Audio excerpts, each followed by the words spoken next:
The transport shuttle touched down on the remote moon of Callisto 3 with barely a whisper. Marcus Cole stepped onto the frozen ground, his breath forming clouds in the thin atmosphere as his suit's heater kicked in. A cabin stood before him, a weathered structure of reinforced steel and composite materials that had seen better decades. It was perfect. He had saved for 7 years to afford this place. After the war ended and humanity joined the Galactic Council, Marcus wanted nothing more than solitude. The screams of dying soldiers, both human and alien, still echoed in his dreams. This cabin, positioned on the far side of a moon that barely registered on navigation charts, would be his sanctuary. The real estate agent, a nervous Veltari with too many eyes, had sold it cheap. Too cheap, Marcus realized now, but he had been desperate. The agent mentioned something about the previous owner disappearing, but half the colonists in the outer systems vanished without explanation. Space was dangerous, and people were careless. Marcus spent his first week cleaning. The cabin was larger than he expected, with 2 levels above ground and what appeared to be a small storage basement. He scrubbed away years of dust, repaired the solar panels, and got the water recycler functioning. At night, he sat by the heating unit and read old books on his datapad, finally feeling the tension leave his shoulders. It was the sound that changed everything. On the 8th night, as Marcus prepared for sleep, he heard it, a low, rhythmic thumping from beneath the floor. He froze, listening. There it was again, deliberate, methodical. Something was striking the floor from below. He grabbed his plasma pistol from the wall mount, a relic from his military days that he had sworn never to use again. The weapon felt heavy and cold in his hand. Marcus descended the ladder to the basement, his helmet light cutting through the darkness. The basement was smaller than he remembered from his initial inspection, much smaller.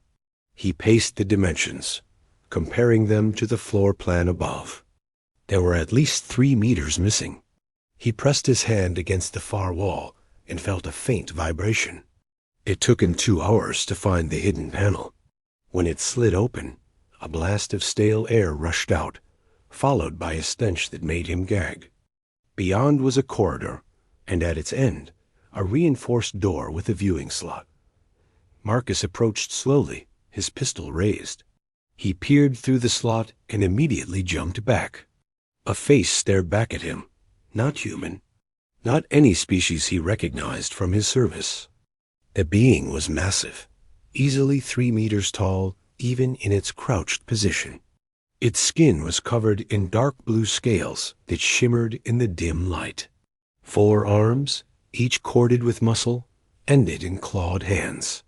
Its eyes were golden and slitted, filled with an intelligence that made Marcus's blood run cold. The creature spoke. The words were incomprehensible, a series of clicks and growls, but the tone was clear. It was asking for something. Marcus backed away, his mind racing. Someone had kept this being imprisoned here. The previous owner. That was why the cabin had been abandoned, why it sold so cheap. The owner had fled or died, leaving their captive to starve in the darkness. He should have left. Should have called the council authorities and let them handle it. But as he climbed back up the ladder, he heard the sound again.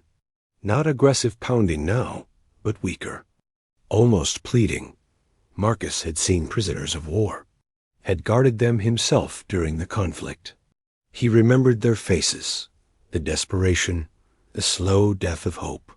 He had sworn, after the war ended, that he would never be complicit in such suffering again. He returned with water and protein rations. The creature watched him approach through the viewing slot. When Marcus carefully slid the food and water through a small service hatch, those golden eyes widened in surprise. The being made no aggressive moves, simply took the offerings and consumed them with careful dignity. This became their routine. 3 times a day, Marcus brought food and water. He tried to communicate, teaching the creature basic words. It learned quickly, far faster than should have been possible. Within a week, they managed simple exchanges. The being called itself Vex. It was a warrior of the Krenth Empire, captured during a border skirmish 15 years ago. The previous owner had been a smuggler who sold prisoners to wealthy collectors who kept aliens as exotic displays. When the heat from council authorities grew too intense, the smuggler had abandoned his collection, leaving Vex to die slowly in the darkness. Marcus learned all this through halting conversations. Vex's growing vocabulary, mixed with gestures and drawings, scratched into the dirt floor of its cell. The creature's intelligence was remarkable. It asked questions about Earth, about human culture, about the war. Marcus found himself answering honestly, sharing stories he had never told anyone. The lock on the door was biometric, keyed to the previous owner's genetic signature. Marcus spent days trying to bypass it, using every trick he had learned in the military. Nothing worked. The mechanism was designed by someone who knew their security systems well. He could have cut through the door with plasma torches, but the risk of injuring Vex in the confined space was too high. The walls were reinforced durasteel, nearly impossible to breach without industrial equipment. Marcus felt his frustration growing with each failed attempt. Vex remained patient, even as Marcus's visits grew longer. They talked about philosophy, about war, about the strange paths that had led them both to this forgotten moon. The creature had a dry sense of humor that caught Marcus off guard. It made observations about human behavior that were both insightful and occasionally cutting. The breakthrough came from an unexpected source. Marcus was reviewing the cabin's original construction documents, searching for any weakness in the cell's design, when he noticed something odd. The power grid showed a secondary generator, one he had never seen during his repairs. He traced the connection through the walls until he found it, hidden behind a false panel in the main cabin. The generator powered the cell's lock. If he could interrupt the power without triggering the backup systems, the magnetic seals would release for exactly 4 seconds before emergency protocols engaged. It was a design flaw, a safety measure meant to prevent prisoners from being trapped if the primary power failed catastrophically. Marcus explained his plan to Vex. The warrior listened carefully, then nodded. They would have one chance. He cut the power at dawn. The lights throughout the cabin died, plunging everything into darkness, broken only by emergency lights. Marcus sprinted down the ladder, through the hidden corridor, and reached the cell door just as he heard the magnetic seals release with a heavy clunk. He pulled with all his strength. The door moved, grinding open centimeter by centimeter. Vex pushed from the inside, 4 arms straining against the massive weight. 3 seconds.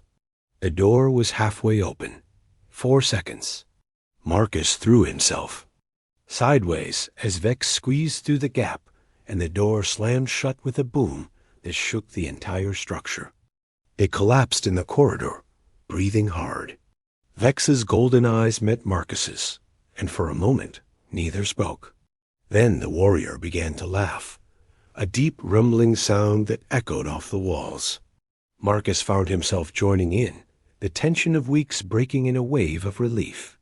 Vex stood slowly, stretching limbs that had been confined for far too long.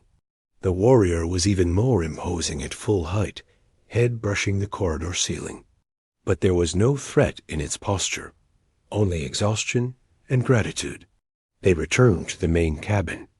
Marcus prepared real food, not just protein rations, and Vex ate with obvious pleasure. They talked long into the night, making plans. The Krenth Empire was 3 systems away. Vex had family there, a mate and offspring who believed the warrior dead. Marcus had enough credits saved to book passage on a transport heading in that direction. But first, Vex insisted on helping Marcus destroy the hidden cell. Together, they dismantled the lock, collapsed the corridor, and sealed the basement entirely. No one else would be imprisoned in that darkness. When the transport arrived 2 weeks later, Marcus accompanied Vex aboard. He told himself it was just to ensure the warrior reached home safely. But the truth was simpler.